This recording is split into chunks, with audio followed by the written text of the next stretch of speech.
Please open your Bible in the book of Isaiah. Isaiah chapter 48, verse 17.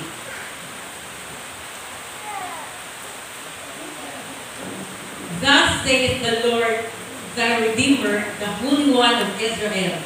I am the Lord thy God, which teacheth thee the prophet, which leadeth thee by the way that thou shouldest go. Sa Bisaya, mao kini ang giingon ni Jehovah, mao kini ang giingon sa Dios nga imong manunubos ang balaan sa Israel. Ako mauman ang Dios nga nakatudlo kanimo sa pagpahimulos nga nagamanto kanimo sa dalan diin ikaw angay muagi. Nga nagamando kanimo sa dalan diin ikaw angay muagi. I request Evangelist Rob Capistrano to pray.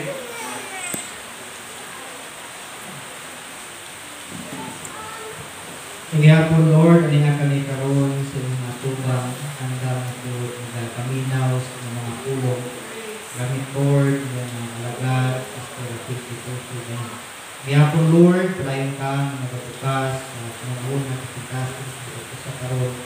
Nagapaminaw Lord sa mga ulong gamit Lord, mga alagad. Anoin siya Lord padayon, yes Lord padayon. Sa mga pulong ni mo Lord, yung ginhatag sa iya, pagulong sa among Ginoo ang pagatunan karon. Diyos ka nakabalo sa among gikinahanglan karon mga pulong nimo. Kapadayon Lord, nagalingkod sa among Lord samtang kami padayon na nag-alaga diya sa inyo. Tanan Lord, bastante ang among diya kanimo. In the name of Jesus Christ of Nazareth, Jesus' name. Amen. Amen. Palakpakan sa mga kasagot buhin ito.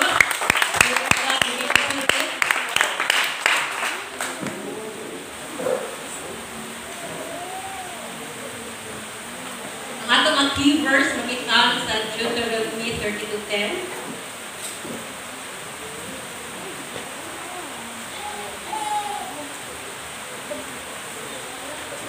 Deuteronomy chapter 32 verse 10. You found him in a desert land and in the waste howling wilderness. He led him about, he instructed him, he kept him as the apple of his eye. Ang atamatima sa sining ang haponon, in the wilderness. In the wilderness. So, una sa tanan, ako nag-acknowledge ang presensya sa tumbuhin ng Diyos, napadayon na ikuban ka nato, napadayon nga nanimaayo, matuto, mapinanggaon, matinatapon, nagbalay kakusaban nga Diyos nga itong gialagan. Praise God, hallelujah. His name is Jesus Christ. Praise God.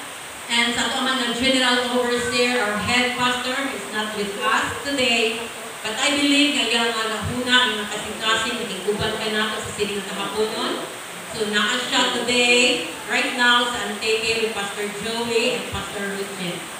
Nagsataan ng mga local pastors from Sichilupa, Pastor Arlene Idlawon, and Upper Mabini, Pastor Brian Apuhin, to my co-workers, to the ladies, and to all gentlemen, to sa tanan ng mga kabataan, a blessed afternoon na kung tanan. Nalipay mo? Excited mo ato sa simbahan every Sunday? No, dapat wala na mas excited na buluhaton or event sa nakabuhi ang pag-adto sa balay sa Diyos. Dapat maunang pinaka-exciting na buntag ako. No, layo pala ang Domingo, gusto nakabirahon, batakot ang mga adlaw. Wala kay Domingo, i-plaster na nimo, i-ugat nun, i-ustanina ang tanan, kaya excited man ka. No, kita mo na sa mga pelikula, mga ba, outing, uma, nanaay ka na ba, committee ba? Ako ba, ga-attire na, matulog, tunod sa excitement.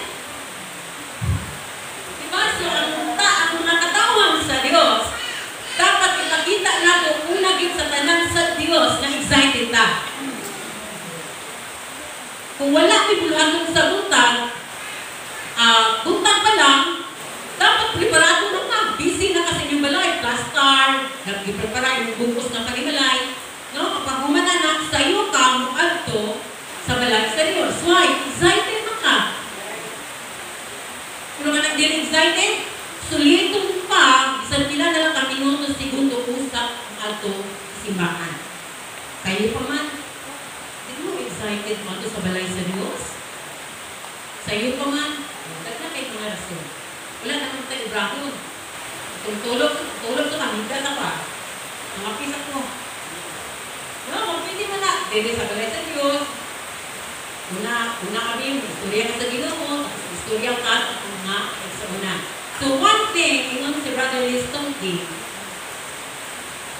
from the beginning, ibaluan na to, that God created the world, pinaagi sa ulo. No, when God said that there be light, day kahaya. Ingon siya nga, diri ang heaven, diri ang earth, o pinaagi ko tanan tayong ulong. And during that time, angels were with God. Pag nakita nila, those angels, mga witnesses sila, sa panahon na mugwa na ang pulong sa bakbak sa Diyos, naagyoy something na matabo. Kamauna, if you believe it, na sa panahon na natigong ang mga katawhan sa Diyos, there are angels with us, uban nga nagapaminaw sa pulong sa Diyos, because they are excited what God is going to do after His message. No? Napaminaw sila. Muna ingon ni Paul ba? They are compassed with innumerable company of angels. Hindi mo makitaan? Hindi mo mabatyagan? Maybe. Pero may mga manulundag na nagiguban nato na paminaw sa pulong sa Diyos. Tungkol kay una dun sa nagatuo sila, once na-release ang pulong sa Diyos, there is something na matabog yun. So kung kana ginatuuhan mo, dapat tuuhan mo. No? Kaya since the beginning, maugin na ang himuon sa Diyos. That's why they are excited. That is why dili ta magpatulog-tulog maminaw sa pulong sa Diyos. Whether it be during lectures or sa sermon, kasi nani na kawali, ayaw tulugi ang mensahe sa Diyos. No? So kung matulog ka doon, ay lang kung ito lang mas manalunda. No? Do you believe in angels? And angel manifestations? No? Kaya studihan lang nato, prelude sa ko, studihan lang nato about angels, you will be amazed how God ay, no, the hearsay mga tawhan. Because angels, they are ministering spirits. No? An angel, each one of us may mga guardian angel eka who look like us. Yung angel, Sister Bjorn, parehan mo na. Kaangay sa imuha. Kaya sa panahon na di ba, sa panahon na nabilanggo si Peter, bumukas, katiabrihan ang prisuhan sa manulunga. After that, nabiyak naman ito manulunga niya, no? Peter na siya na, paduwi ko sa balay ni Mary, ang mother ni Mark. Kanaluktok siya dito. Katiabrihan ni Ruda na helper. Balik siya, siya ka-excited, wala niya nabihan. Siya na si Peter, nasa niya dito. Sa dira, it is his angel. Kung sila dilim na si Peter, it is his angel. No? Because angels, daghan na, inyo bang alam tawon ang preaching ni Liston King about angels and angel manifestations? No? Because daghan na mga testimony. May uban na makakita, may uban na makabatya. Sa isang una, sige po kaya gusto nyo na makita na ng salungan ba? Gamay mo pagtuwo, gamay mo pagtuwo. Kaya pa kita. Later na lang, nabaluan na din, tanang, hindi makakita. Grabe na, kontak naman yung pagtuwo, makakita ng angel. Sabi niya ako, pwede niya, gamay mo pagtuwo. Sabi mo tangi. No, kung tayo yung natin, dili tanan, may gift na makikita. No? Ang uban, nakabatya.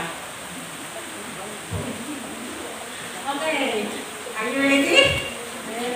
No? Ayaw mo kaliya, ayaw mo patulog-tulog. Amen. Ng mga angels at ang mga palibot na maminaw.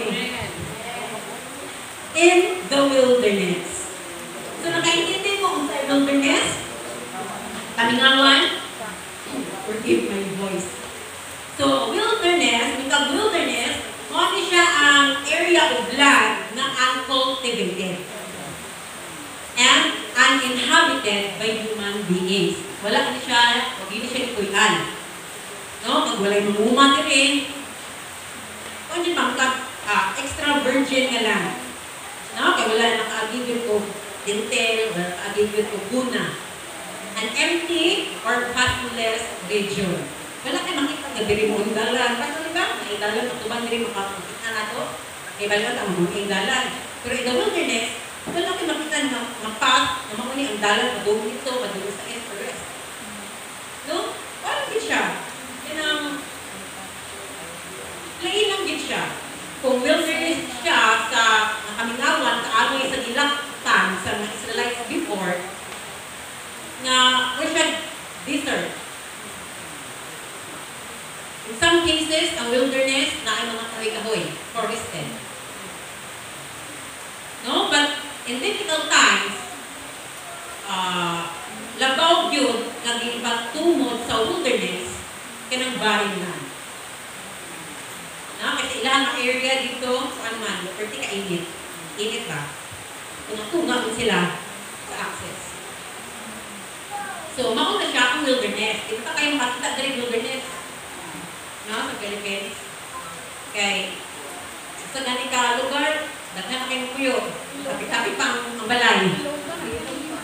Ang uban, nag-inilutin ko ang giyutak. Sa dilit yung giyutak. Urag niya. No? Trespassing. Pero dilit tayo iyaha. Eh, iyan ang good o. Ang good. No? So, ano, hindi good. So, the wilderness is not the kind of place one normally chooses for oneself. So, pili ko ninyong puyo o wilderness. Minsan yung gusto din yung puyo o wilderness. Tamingawan. Well, should. No, mostly gusto mo puyo sa syudad. Nakalimutan building.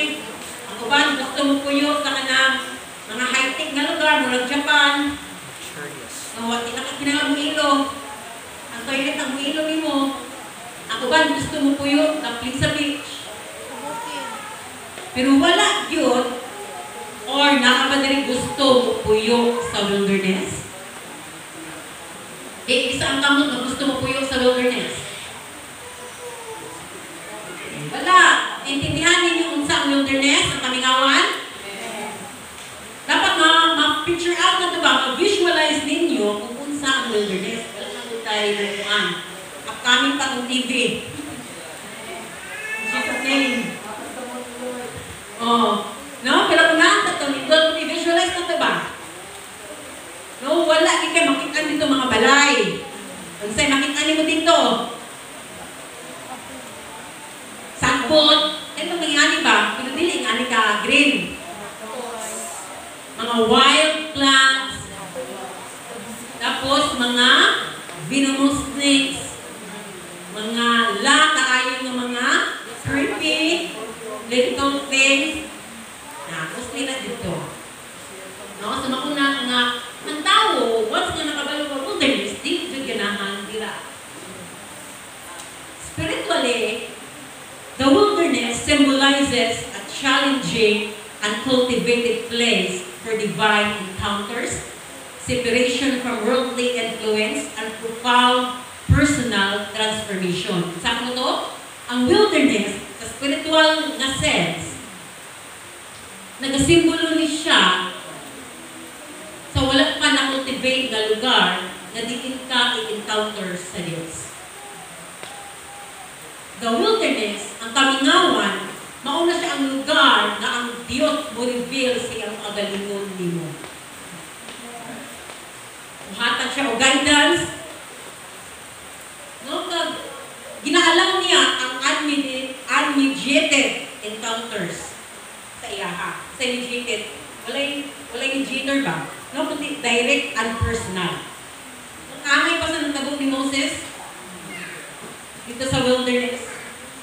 After niya nga fled from Egypt, di ba dito man siya sa Egypt, din-adapt siya sa Pharaoh's daughter. So nakapatay siya, nagpalagyo siya, tag dito siya nagpuyo sa wilderness for 40 years. Tag dito, in that wilderness, in that mountaintop, he encountered God. Kaduha, a separation and dependence. It represents, ang wilderness ni ay, nag-representar ni siya a removal from worldly comforts. Ginatanta ang ato nga comfort sa mga worldly nga mga butang. Worldly nga mga tao. Influences and dependencies. Kung diin ka nagadepende, kung diin ka nagasandig, ginatangtang na siya sa Diyos. Ginakuha sa Diyos. Kung ginasandigan nimo, kung ginasaligan nimo, kanak na tao, pwede na siya tuwakon sa Diyos sa inyo. Kung kanak na butang, kung kanak na trabaho, pwede na siya tangtahon sa Diyos so that your dependencies should not rely on that thing or person. Para naadin yung forcing reliance sa Diyos lang. No? In God alone. Imuhang na pag-rely, dira lang sa Diyos. No? Nagdira mo makita how God will provide. Kung paano katagaan si kusog kagkalinaw sa Diyos in that wilderness. Like Paul. Diba? Last time na ato ang itunan about ang background ni Paul. No? Yan bibiyaan ko niya. No? Katong mga bagay-bagay, in that background, inaman-aman tututang-tang sa Diyos sa iyaha. Why? Para dili mo depend si Paul sa iyahang mga accomplishments. Para dili mo depend si Paul sa iyahang position. Para dili mo depend si Paul kung unsa siya. So that his dependencies will be on God alone. No, that's why Paul spent 3 years in the wilderness of Arabia before his ministry. Diba? Silent 3 years, Sister Honey. Silent si Paul after he encountered God in Damascus. Na-encounter is Jesus Christ in Damascus. Silent dahil si Paul for whole 3 years. In that 3 years, Paul, nakalang siya sa wilderness sa Arabia. Naghanto, ipang-remove sa iyang kabuhi. Sa iyang nga kaugalingon. Ikatulo, ang transformation. So, ang wilderness, nagasimbolo niya sa ato ang nga transformation. At bang, paano ka mag-transform? Paano ka magiging transformer? Paano ka mag-change? Kaya bang sa kawalan o sa kakulangan sa mga familiar na butang na naandanin mo ba? Naandanin mo na nakakwarta, naandanin mo nga dito kang bukdan ng bugas, naandanin mo nga nakakikay tao dahil na maduulan sa panahon nga naalang-alangan ka. That wilderness, ang kanak na kamingawan will serve to test your faith. No? Sa sinak na kamingawan, dira testingan mong pagkuho sa Diyos. Dira ka gina-transform ang imong mga mindset na dili ka mo depend sa tao, sa mga butang, or sa unsa pa. Kundi ang imong mga pagtuo una sa tanan, gina-transform sa Diyos, ginaligpod sa Diyos. And along with that, ang imong nga character. So may panahon sa kabuhi sa usa ka follower o usa ka magtutuo ng Jesus Christ nga ginabata kita padulong sa wilderness. No, paligog ko isa sa mga kamot, ngaan mo sa mga wilderness ron. Kinsay naan na sa wilderness right now?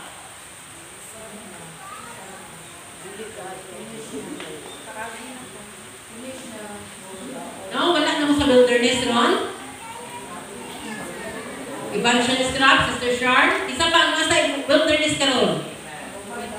Pastor Bryce, Sister Nadine, in the middle, in the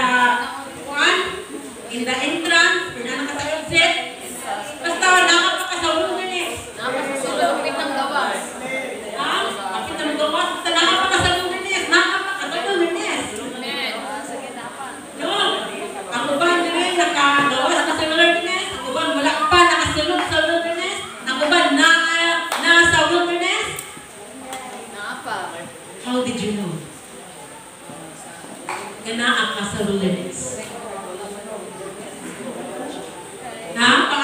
nabalaan na naa ka sa wilderness? Paano nimo nahibalaan nga gikan ka sa wilderness? Paano nimo mabalaan kung naanak ka sa wilderness? Kung naanak ka sa kaminawan? One, old ways of connecting with God aren't working. Ang mga butang nga ginahimo nimo sa una na makakonek ka sa Diyos, murag dili na mo gana. Murag bored na ka. Boring naman kayo maminaw ug wali. Wa na kay panahon, wa na kay gana mubasa sa pulong sa Diyos. Kung mga muyo ka sa iyong kapastor ni, dili na earnest, dili na fervent. Murag, ano lang, surface prayer. Tama ka pray lang. Pero wala na ang kalayo o wala na ang inito. Those old ways, na sa una grabe utak, pero talong wala na, it's a sign that you are in the wilderness. Di na kaganahan ato sa simbahan, di na ka makaten sa mga buluhaton. It's a sign that you are in the wilderness. Ikaduha, you're not sure you believe what you used to. Sa imo nga journey sa wilderness, no, di ba, in the wilderness, dili yung tawhay. Naagyod ang mga hardships, ng kalisod.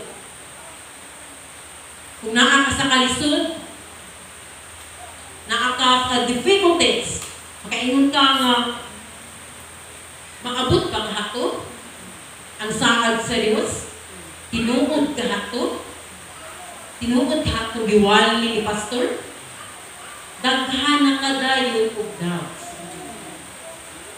No? Tungod sa imuha nga sitwasyon, nga daw dili na nimo maintindihan, daw bukad na nga sitwasyon.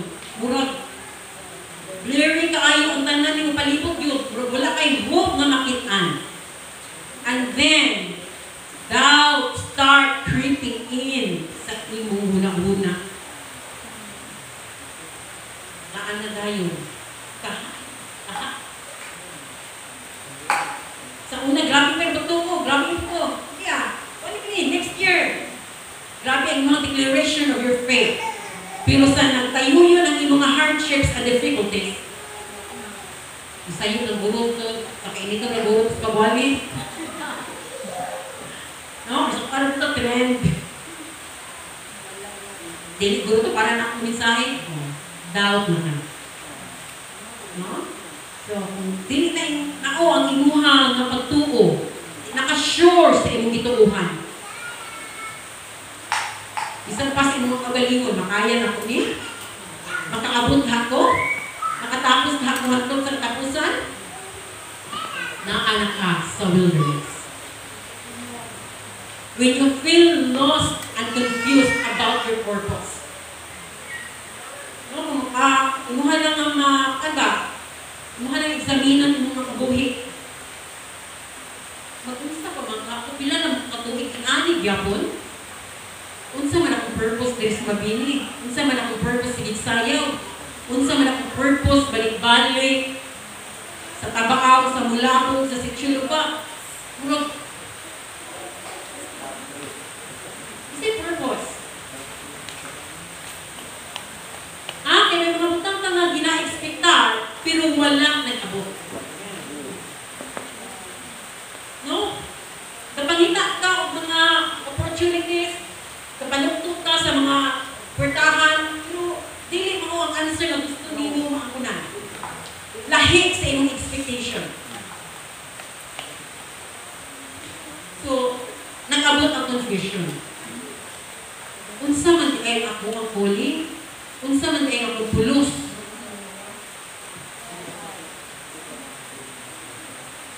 Naana ka sa wilderness. So when nothing is growing or fruitful in your life or in your ministry, you are in the wilderness. Makita niyo murag stagnant man. Grabe naman ang taong panimuha. Grabe naman ang pangamuyo. Itong nakutuhod. Pero wala ko nakita na growth. Wala ko nakita nga nag-level up ko. Ang ako nga handong ta, magamisun ko nga pag-isa lang sa kawag na ay mahampa. Na ay maghinta. Pero wala. No, grabe naman akong dedikasyon kung sa lupa, sa mabinis. Pila na kong katuway, kung anong tulog niya ako na kumipro. Nasa tulog niya ang usahay, mahimo pang duha ko sa. Murag dili ko nabungahon ako ang ministry. Murag dili ko mabungahon. No? And sometimes, nakapay mga butang na ginakuha sa imo. Kuwakan mo ka ba? Ako na lang galing na, nakuwakan pa. It's because you are in the wilderness. Ikalima, when God is silent. Isa kung sa ako na mo, asa na ka direksyon, kung saan na ngayon mo posisyon. Nga po, ba't siya ganang presensya sa Diyos? Lord, ako nagpapansin ka, Lord, ako napapansinan, Lord. Pero wala niya ako, hindi mo mabatsyagan, dry na nga kaayo, dry na. Oo, amin mo ba? Tagaan ka of silent treatment sa Diyos. It's because naa ka sa Kanya. You are in the wilderness. No, so kung wilderness ka, usually na makabot sa ito mga pangunahunang dahil, di ba? Ang discomfort and trials. Dili ka comfortably kung naa ka sa wilderness. Comfortably na ito ang mga Israelites dito. No? Ngayon sige man to sila upuan, pagulbol. Because that place, no, nag-symbolize kung nakita nila na so lacking compared to Egypt. Wala na ni tabay, kung sa may mga pananong diri, ito daw na muna sila sa watermelon, sa barley. Siguro, imagine na sa baho, sa amo, sa pag-isa. Imagine niyo, sa una kami sa Strihani, palawayin na naman mga ang silingan. Mag-isang kahos, o ano yan ba? Mauna na. Mauna kayo. Di ba, humot kayo? Makapag-imagine sa mga Israelites na ang lagi taong dito, kaya isa ka ng sabor sa mana, according to the Bible, ang mana like wafer, fail. No? Medyo tamis-tamis ba, kaya taste like honey man. Na ikaw no, ano kaunon? Morning to evening, every day of your life, sa wilderness, makunan na hindi kaon. Tamis-tamis. Mangandoy juga para, di ba? Isa yung itagula dire. Kakao sala, binulo. Ew, kakao humba, adobo, lechon. Walay ginamos, walay bulat. O nga naman, pinatakan na. So, wala yun sa wilderness. No, sa mga nang wilderness, nagasimbolo yun sa kawalan-on. Nagasimbolo yun sa discomfort. Hindi ko comfortable rin. Hindi ko comfortable, di ko comfortable. Di ko comfortable nga lugar ang wilderness. Kagdagan pa sila trials na di-anwal. Di ba? Usa na di magulgulan nila ang dalan na batoon. Kagis na kami, batoon. Isa na ganahan na batoon. Before na yung isa nito, diba, ginalakat ito ni Sister Lucia sa una, ang hilig na rin, mag-overnight na tulog, ito niya isa nito. Lapo, kakay batoon. Dili siya, gamit yun, diba? Una na mong lakat-lakat ni Muglayo, pabalik kayo. O, sakay ka ni Sister Charmaine pagpuli, hindi niya kaya. O, lakat mo ni lakat. At Sister Lucia, lakat ni Koyot na to. Nung isang lain, lahat ng to kay dalang kung sa ilaha kay batoon, dito ba na-site sa Middle East? Ang ilaha ng mountain, very rocky. Unlike na dito sa tuwa. Ito, unang namin mga sharp. Ang sharp pa na ang mga rock ha, dito na yung mga round, cut, smooth. Ang character sa ilaha ng rock dito sa ilang mountains, sharp. Makapitan nung nasa naghikog ng hulog si Judas Iscariot, na nung nag-isip na yan, na Ang gawas niya mga kinain, aside from the impact, nakapagkita yung mga sharp na mga rocks. Ako ito na, irek-irek yun siya. No? Kung naa ka sa wilderness, ang mga maayo o nindot ng mga butang, dili kayo mo ma-enjoy. Dili kayo mo ma-enjoy ang maligo 2 times a day. Dili kayo mo ma-enjoy ang comfortable na paghigda, pagtulog. Isang ganit kung mag-camp ka nila, na ay ibang dili comfortable sa ilang tulugan. Kung sa pagkahak sa kalingawan. Yung daghang mga butang na dili mo ma-enjoy once na naanak ka sa wilderness. Kung sa wilderness ka, oftentimes, ma-intensify ang temptation and spiritual attack. Kung sa'yo ma-intensify,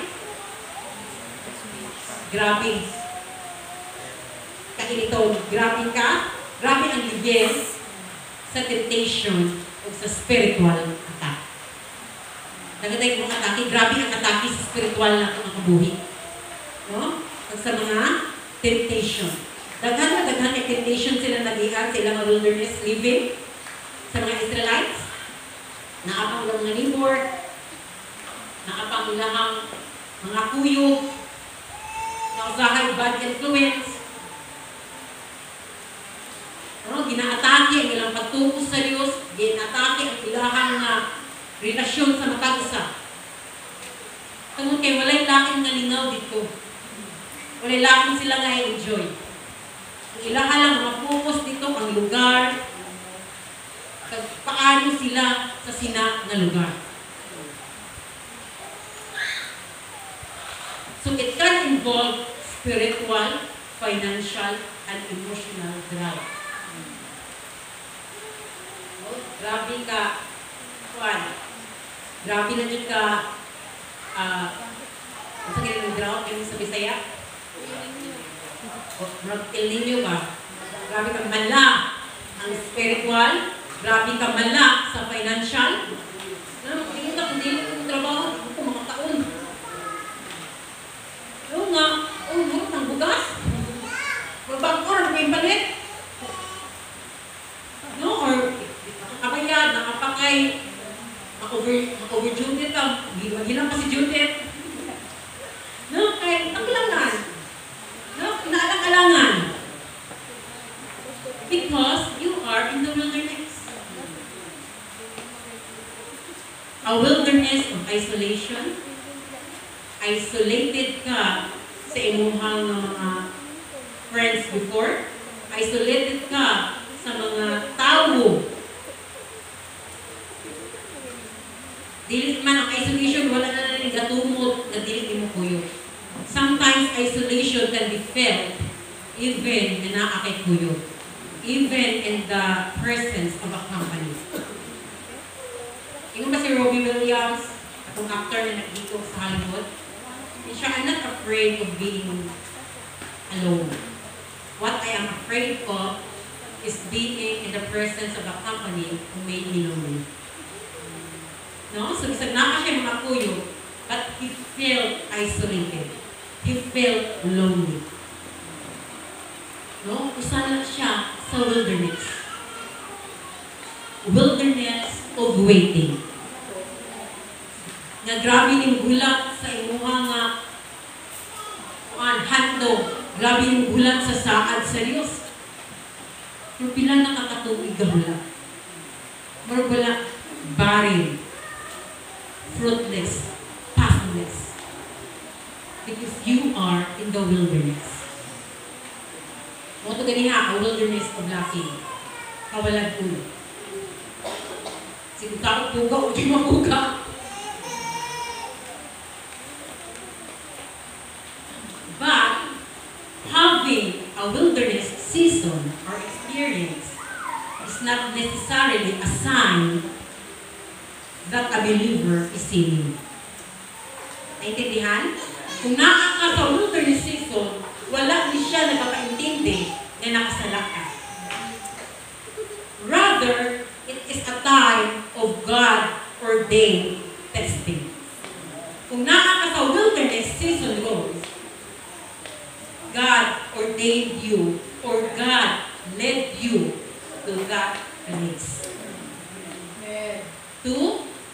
you. Diba? Sa Bible na may mga characters, may mga tao, they were in their wilderness experience. Very common, kasi ako na nga na-intro. No, the Israelites, they were in the wilderness. After nila sa pagbiyak sa Egypt, they journeyed through wilderness for about 40 long years. Oh, itistingan din sila sa actual wilderness. Wilderness na lugar, wilderness pa sa tanan. Ang nakasubo lang, they failed the test. Mga ganit nang kaabot sila of 40 years sa kaminawan. Why? Because they failed the test. Mauna ka sa wilderness, o kung musulog ka sa wilderness, kanak ng mga hardships, kanak ng mga difficulties, it's a test. Dapat nato na pasaro. Kaya once na dili na nimo mapasar, once na ma-fail na nimo, it will take you more years. Ano nagadugay ka sa wilderness? Why? Because there are certain tests in your wilderness kung wala nimo napasar. Yes. Ano ang pinaka-crucial kung mapatay ka sa imong wilderness.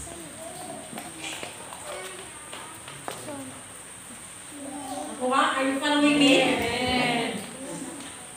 No, si Elijah, he was in the wilderness under the juniper tree requesting to die. Now siya sa wilderness. Wala siya sa wilderness na place. At in the wilderness, siya have faith sa Diyos. Sagdaan mo sa Ginoo, kuluwasan, tubutan na ito yung mapatay ito mga kuyo ng mga kumita. He was in the wilderness. Hagar and Ishmael, di ba? Siya, ipapalagyo na sila ni Abraham. They were in the wilderness of Beersheba. Sa nagdaan na sila sa wilderness, nahulot ang ilang tubig. O ganit, mahilak siya, mahilak ang bata, ano man, mamatay na yung bibili. Kaya sa wilderness, wala sila makitaan na tubig. Wala sila makitaan na pagkain. Because when you are in the wilderness, sa tuwa pa, yan nabat, ang bakula, it's lacking, nakadyo ka walang food. Discomfort ng lugar. Pero kabalo mo naman tayo, mag-save sila sa Ginoo, di ba? Naali ang will. Provided niya sila sa Diyos tubig. And later on, they dwell in the wilderness of Paran. Dito na sa nagpayo for wilderness Yapon. So when you are in the wilderness, what is the first thing that you will do? Kung nakakaroon sa wilderness, kung saan unang butang hindi mo on. Kung sa tayo nang nakasin una-una, kung sa tayo yung handumot, kung nakaka sa wilderness. Ha? Kung nakaka sa wilderness, first thing first, gusto di ka magawas. Grabe ko, blate, gusto di ka magawas sa wilderness. Pag-pray ko, okay ba na? Hindi impress na sa wilderness? No, pero makita niyo ang lugar mo, bakit lang, wala mo sa promised land. Kaya naghain ng promised land. Ano man, di sila ganahan sa wilderness. Wag sila ganahin sa wilderness. No, so why God allow His people to get into wilderness? Nga ginaalaw sa Diyos iyong mga katawhan nga makasulog kita sa wilderness. Why? God intentionally leads His children into the wilderness. Intention yun sa Diyos na pasudlog ka sa wilderness. Na ibutang ka sa kamingawan. Diba, taga na kayo? Una, God led the Israelites into the wilderness. God led Elijah, David, Jacob into the wilderness. Jesus was led by the Spirit into the wilderness. Why? What's in the wilderness? Unsa di ay ang naa sa kalingawan nga paborito gyud lugar para sa iyang mga katawhan. It is a very discomfort place. Wait a minute. Dili ta magiging comfortable, dili jud ta ganahan, dili jud enjoyable nga lugar. Pero nga ganahan jud ang Dios nga ibutang iyang mga katawhan sa wilderness. Unsa man gid, Lord? What is your purpose, Lord? Una, it is His preparation for your future. God led you into the wilderness to prepare you sa inyong future calling. And for the leveling up of the phase, another phase of your calling sa inyong ministry. The wilderness is a preparation. It's a place of preparation, not permanent. Dili mo tang stay forever sa wilderness. Ang wilderness, dili na siya permanente nga lugar. Lugar lang na diin ginapreparar sa Dios iyang mga katawhan. Dili intention sa Dios na dira na lang yun, hantod-hantod. Because in the wilderness, He uses them to develop His people and prepare them for the places He is leading them. Di ba, mutana?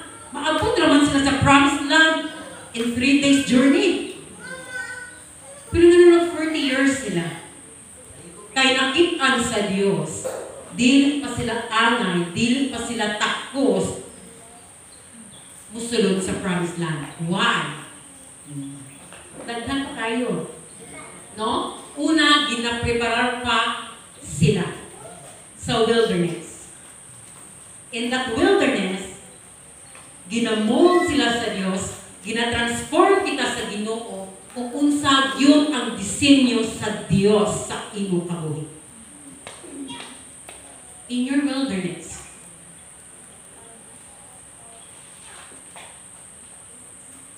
mao man yung pattern sa Biblia nga atong makita. The Israelites, wala sila dahil ipasulod sa promised land. Because in that wilderness, dira sila ginamold at ginatransform sa Diyos. Ang ilang nga character, ang ilang nga pagka-immoral, ang ilang nga pagka-idolatros na mga katawhan. Because they were shaped, sa Egypt pa lang sila. No? Ilang nga nakita dito nga grabe para simbang na rin mga iptawanin sa nagkalalaki ng mga ribulto. No, kina sila katubig dito, 430 years. Tagang ilaha nga panay nga makitaan, once na matunog na ang trumpeta, once na naanay matunog tayo. Makitaan nila ang mga ihimtuhan, iya-iya na lang ni luhod, iya-iya na lang ni simuhot sa yuta, bubaw down sa nagkalalaki ng mga ribulto. So gusto na i-transform sa Diyos, wakon sa Diyos sa ilaha. Kag dira sa wilderness, dira gina-reveal sa Diyos kung unsa siya, di ba? In that wilderness, God revealed Himself to the Israelites. Iya nga ipakilala iya ang kagalingon sa ilaha. No, kay dira niya ginamold sila how to worship sa matuod nga Dios. Kag paano simbahon ang matuod nga Dios in that wilderness.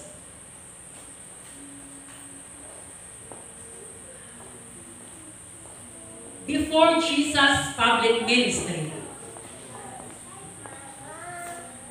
He was led by the Spirit into the wilderness. Diba? Sa wilderness lang po siya. You fasted 40 days and 40 nights. No? After i-tempt siya ni Satan. Naging madinala ko si Jesus Christ. But after that, living in that wilderness, nagsugod ng gayon si Jesus Christ sa iyang public ministry. Pagsasulod sa tulog at tuig siya nga ministry, di ba, at mabasahan, daghan ang na-convert, daghan ang nagbuyo, ang uban na pinag-anon, ang dili, tungod lang sa pagkaon.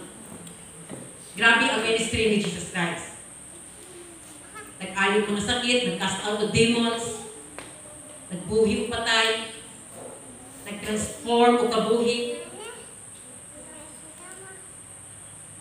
Why? Because before that successful ministry, he spent 40 days and nights in the wilderness. Nag-unsa si Jesus Christ sa wilderness, iniya ang kagalingon. Diba? Sa pangamuyo, sa pagpukasa, nagpapuno si Jesus Christ. Because the ministry, ngayon katubangunan before that, dili basta-basta. That is why, when God called you to a higher calling, dili pwede na ma-exempt ka sa wilderness. Kailangan nimo agian ang wilderness before launching into that calling, into that ministry. Kasi nainuna na daan, before Paul began his ministry, he spent 3 years in the wilderness of Arabia. Unsa ang ministry ni Paul? Dili man basta-basta. Iyaha lang ang panyo or a piece of clothing niya, makaayo na ang sakit. Makakast out na ang demons. Why? Nag-unsa si Paul for that 3 years. Quiet ang Bible. Pero the evidence is the fruit of his doing. Ang fruit, ang outcome sa iyang ministry. Why? Naging grabe ang anak ng impact.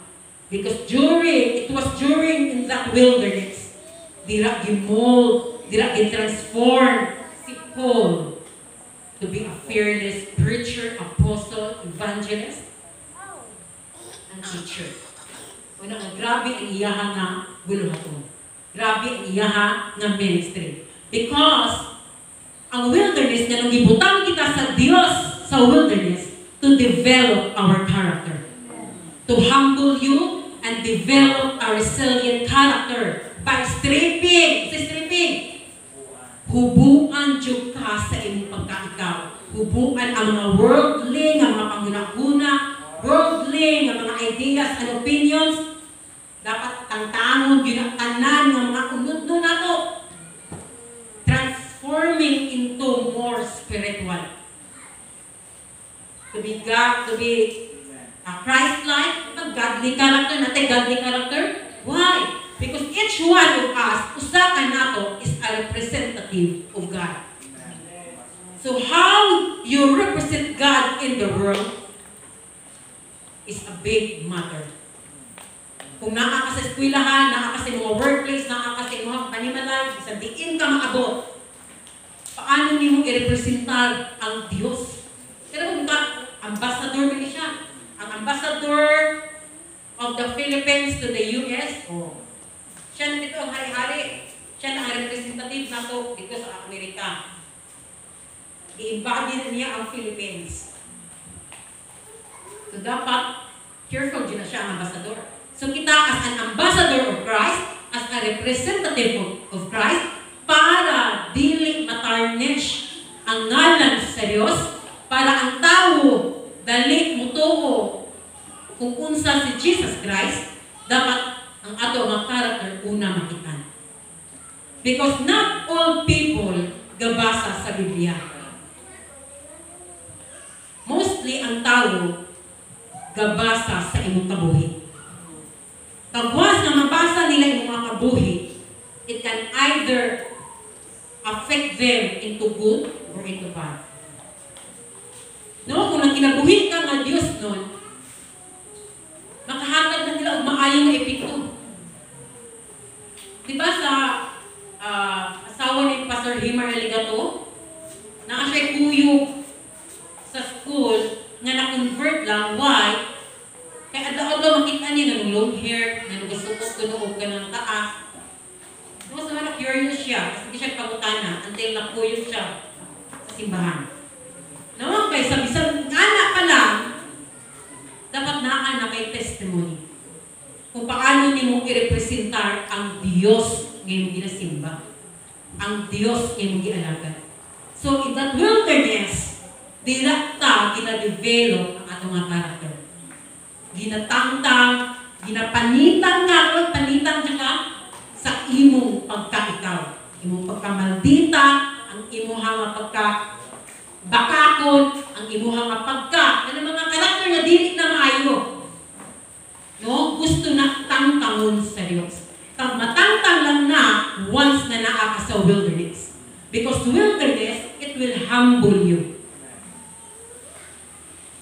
pa yung tao ang magpabukal kung naan siya sa pigaduhon? Di ba? Mostly ang bugalon na akin sa bugalan.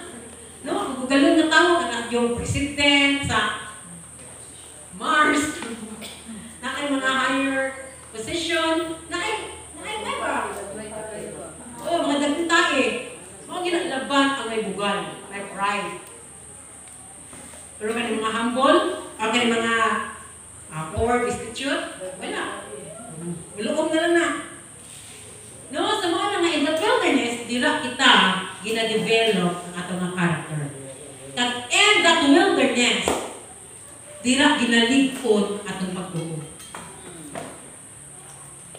Ano man? Wala kang kay makitaan good. Wala kay makitang pagkaon. Pero kung gatuo ka na ang Diyos mo provide, ginapatubo na ginapaligpon sa Diyos mo pagtuo. In your wilderness, pag-ingon ka nga, sige lang, amon ko gyapon, sige, kaya amon ka ko at June sa kanpanihan next year. Mubungat gyapon ka pila imong iamot nga naman. Naa kay pagtuo nga ma-providean dito sa Dios, nga makahatag ka sa imong giamot. Bisa naa ka sa wilderness, bisa naa pa ka sa kawaladon, sige lang, wala pa kay trabaho pero umamot jud ka. Nga naman kay gatuo ka along the way nga makatrabaho ka. So dira ginalig-on ang imong pagtuo. And also in that wilderness, dira nimo ma-encounter ang Diyos. In your wilderness.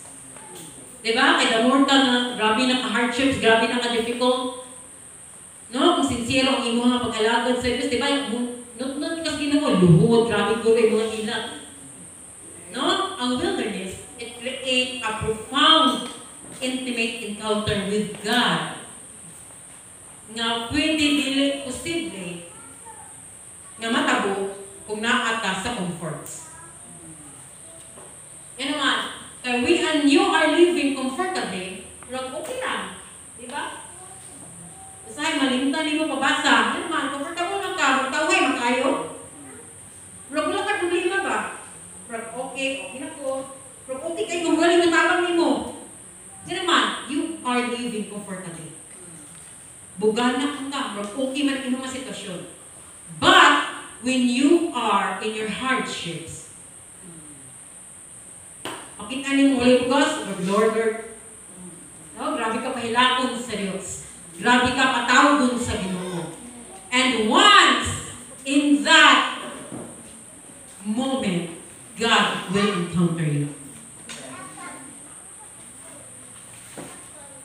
No, it was in the wilderness that God revealed Himself to Hagar and how He provided Hagar and Ishmael. Diba? Diba sa wilderness?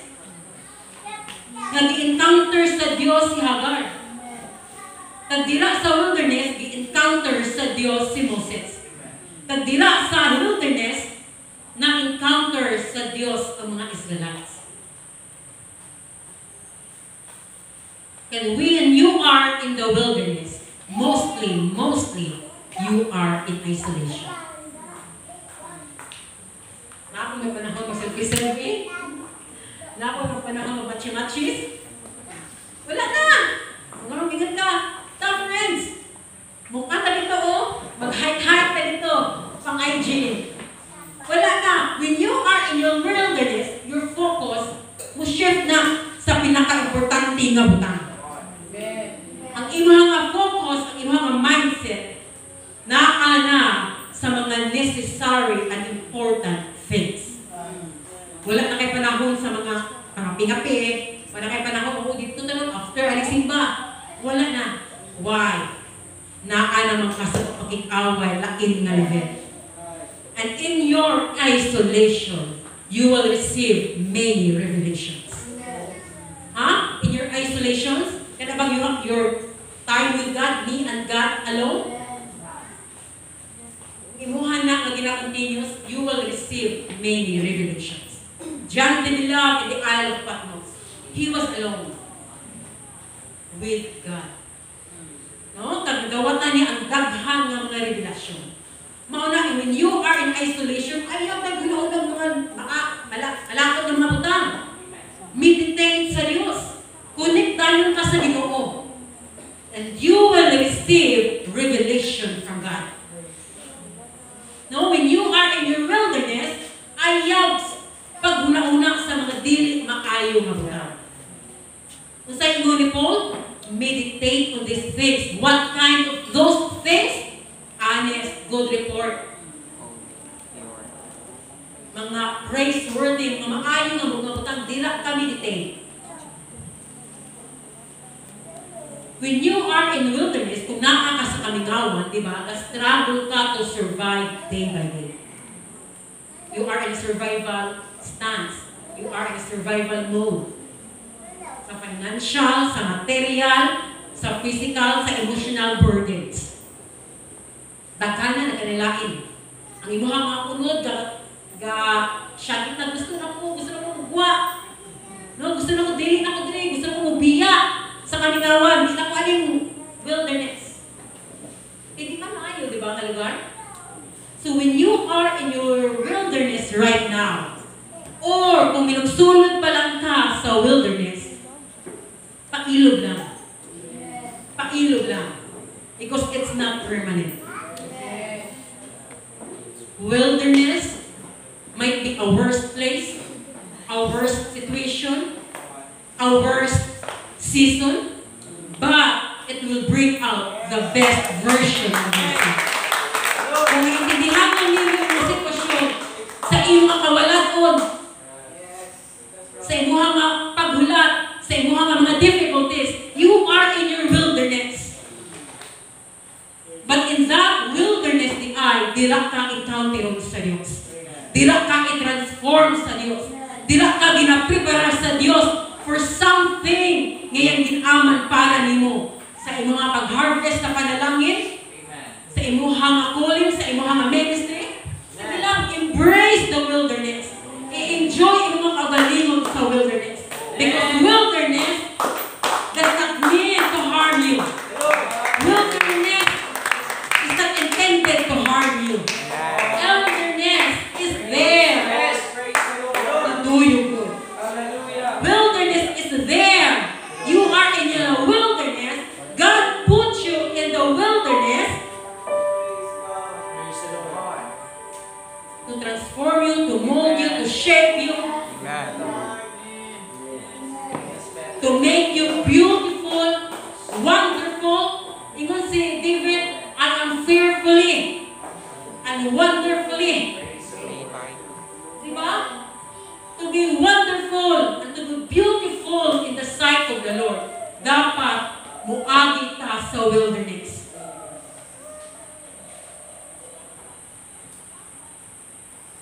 So dapat dili na to ikalain ang wilderness.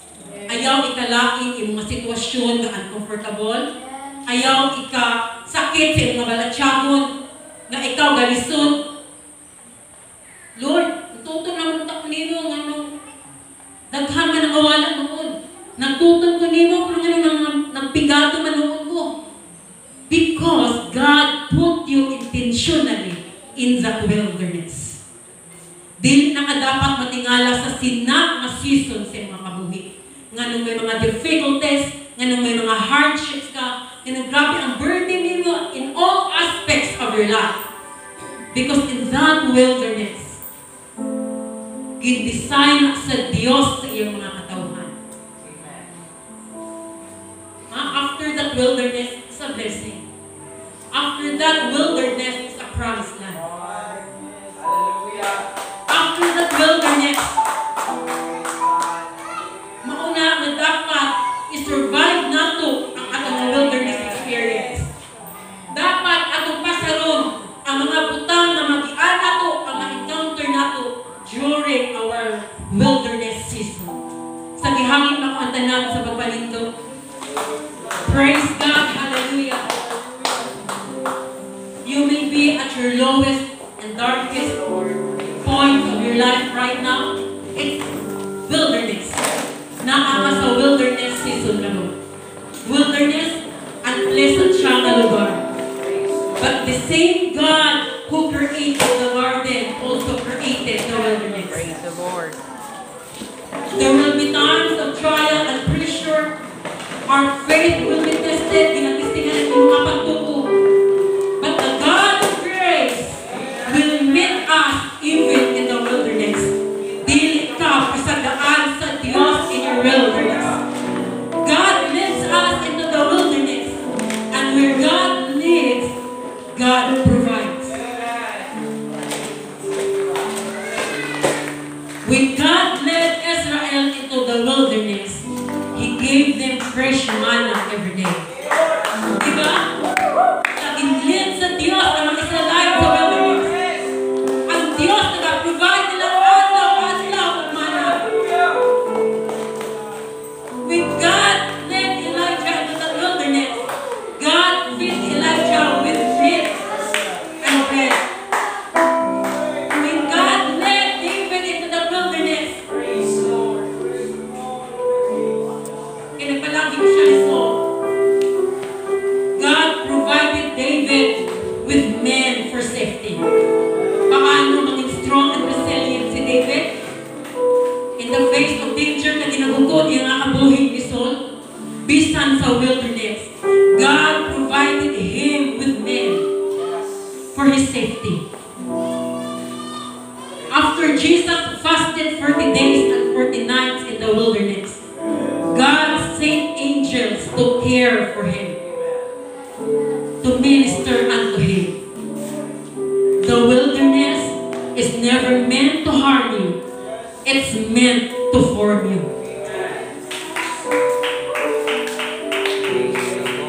Wilderness can be challenging, but it can also be transformative.